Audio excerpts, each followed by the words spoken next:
আজ আরও একটি ভিডিও নিয়ে তোমাদের সামনে হাজির হয়েছি। সো হ্যালো বন্ধুরা, তোমরা সবাই কেমন আছো? আমি তো খুব ভালো আছি। তো দেখো, আজ সকাল সকাল সাজুগুজু করে রেডি হয়ে বেরিয়ে পড়েছি ঘুরতে যাওয়ার জন্য। আর কোথায় ঘুরতে যাচ্ছি সেটা তোমাদের একটু পরেই বলছি।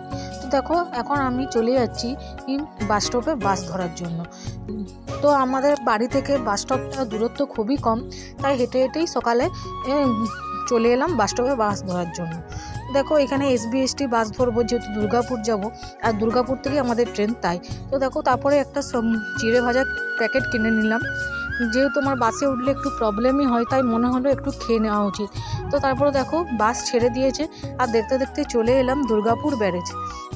তো তোমরা দুর্গাপুর ব্যারেজে কে কে এসেছো একটু কমেন্টে জানিও। তারপর চলে গেলাম দুর্গাপুর স্টেশন। যেহেতু সকালবেলা একটু হালকা হালকা রোদ নিতে বেশ ভালোই লাগছিল, তাই একটু রোদে দাঁড়ালাম। আর বেশ ঠান্ডাও লাগছিল, তাই মনে হলো একটু রোদে দাঁড়িয়ে রোদটা উপভোগ করি।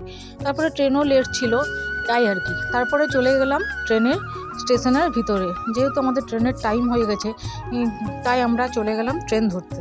আর আমরা দুর্গাপুর থেকে যাব বর্ধমান। দেখো, যেহেতু সকালবেলা অফিস টাইম, তাই ট্রেনে একটু বেশ ভালোই ভিড় ছিল, তাও কোনো রকমে একটু বসতে পেয়েছি। তো দেখো, জানলা দিয়ে পরিবেশটা কি সুন্দর, তাই না? হালকা হালকা কুয়াশা। তারপরে চলে এলাম বর্ধমান থেকে আমরা আরও ট্রেন ধরবো কাটোয়া যাওয়ার জন্য। তো যেহেতু বর্ধমানে 8 ঘন্টা 40 মিনিট সময় ছিল, তো সেখানে আমরা একটুকু খাওয়া দাওয়া করে নিলাম। তারপর এই বাজারটা একটু ঘুরছিলাম। কত বড় বাজারটা! এই বাজারে সমস্ত কিছুই প্রায় পাওয়া যাচ্ছে। আমরা যেহেতু খাওয়া দাওয়া করে নিলাম, হাতে একটু সময় ছিল, তাই মনে হলো যে একটু বাজারটা ঘুরে নেব। তো দেখো, এখানে নতুন আলু বেরিয়ে গেছে। তারপর প্লাস্টিকে করে আবার লঙ্কাও বিক্রি হচ্ছে, দেখতে বেশ ভালোই লাগছিল। তারপর আমরা এই বাজার থেকে কিছু কেনাকাটা করে নিলাম, একটু ফল মিষ্টি কেনাকাটা করে আবার চলে গেলাম ট্রেন ধরতে। তারপর আমরা চলে এলাম কাটোয়া জংশন। এবার কাটোয়া থেকেও আমরা আরও একটি নবদ্বীপ যাওয়ার জন্য ট্রেন ধরে নেব। তো ওভারব্রিজ হয়ে আমরা চলে গেলাম প্ল্যাটফর্মে, যেখানে আমরা ট্রেন ধরবো। তো দেখো, ওই প্ল্যাটফর্মে এই ট্রেনটা অলরেডি ওয়েটই করছিল। তারপরে আমরা সেখানে ব্যাগ রেখে আমরা আমাদের জায়গায় চলে গেলাম একটু চা খেতে। তো চা খেতে যাওয়ার পথে দেখলাম একটা বজরাংবলীর মন্দির আছে, তো সেখানে একটু পুজো দিয়ে চলে এলাম চা খেতে। তো দেখো, এই কাকার দোকানে দেখলাম গরম গরম চা হচ্ছে, তাই মনে হলো একটু চা খেয়ে নিই। যেহেতু সন্ধে হয়ে গেছিলো, তারপরে ঠান্ডাও লাগছিলো, তাই ভাবলাম একটু চা খেলেও হয়তো ভালো লাগবে।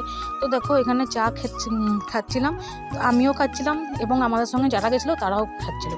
তো এবার বলি, আমরা কোথায় যাচ্ছি? আমরা যাচ্ছি মায়াপুর। তো তোমরা কে কে মায়াপুর গেছো কমেন্টে জানিও। তো আমি তো এই প্রথমবার মায়াপুর যাচ্ছি, তাই খুবই আনন্দ লাগছে এবং খুব আগ্রহও আছে যে মায়াপুরটা কেমন। তো দেখো, দেখতে দেখতে চলে এলাম নবদ্বীপ ধাম। তারপরে এই নবদ্বীপ ধামে আসতেই মনটা একটা শান্তি হয়ে গেল। বলে না যে সত্যি ভগবানের মাহাত্ম্য আছে, সত্যি ভগবানের মাহাত্ম্য আছে। কারণ এই নবদ্বীপে পা দিতেই মনটা একদম ভালো হয়ে গেল। তারপর চলে গেলাম স্টেশন থেকে বেরিয়ে টোটো ধরতে।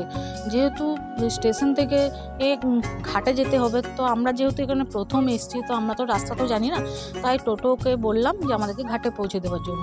তো টোটোতে চেপে পড়েছি আর চলে এসেছি ঘাটে। এবার আমরা নৌকোয় করে চলে যাব ওই পারে, মানে মায়াপুর।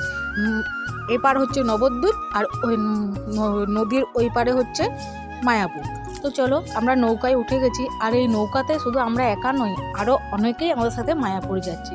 তো দেখো, আর শুধু মানুষও নয়, তার সঙ্গে সাইকেল, মোটরসাইকেল সব কিছুই পারাপার হয়। তো যেহেতু সন্ধে হয়ে গেছিলো, সেভাবে কিছু দেখাও যাচ্ছিল না, কুয়াশাও ছিল, তাও যতটুকু পেরেছি ভিডিও করেছি। তারপর আমরা চলে এলাম মায়াপুর ঘাটে।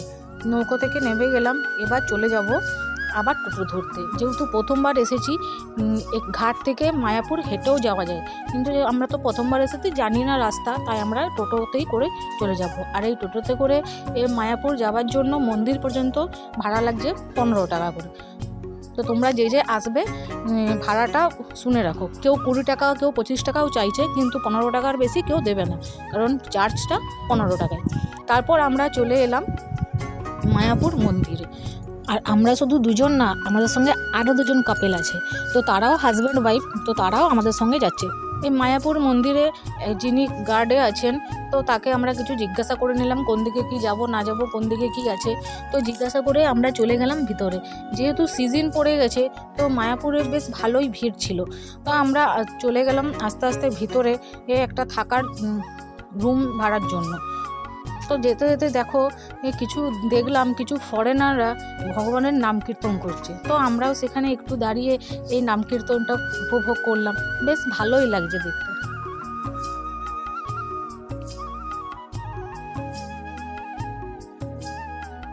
তো তোমরা জানিও এই নাম কীর্তনটা দেখে তোমাদের কেমন লাগলো। অনেকেই হয়তো অনেকবার এসেছে, কিন্তু আমি যেহেতু এই প্রথমবার এসেছি তাই আমার কাছে এগুলো সব নতুনত্বই লাগছে। প্রথমে আমরা গেলাম গোদা ভবনে। তো গোদা ভবনে কোনো রকম রুম অ্যাভেলেবেল না থাকায় আমরা গেলাম নিত্যানন্দ কুঠিরে। তো এখানেও বেশ সব কিছুই ভালো ব্যবস্থা, কোনো অসুবিধা নেই। তো তোমরা যে মায়াপুরে আসতে চাও এলে এই নিত্যানন্দ কুঠিরে থাকতে পারো। তারপর আমরা চলে গেলাম রানাদার সেই বিখ্যাত বিরিয়ানির দোকান। তোমরা যারা যারা মায়াপুরে এসছো তারা নিশ্চয়ই এই বিরিয়ানির দোকানে বিরিয়ানি খেয়েছো।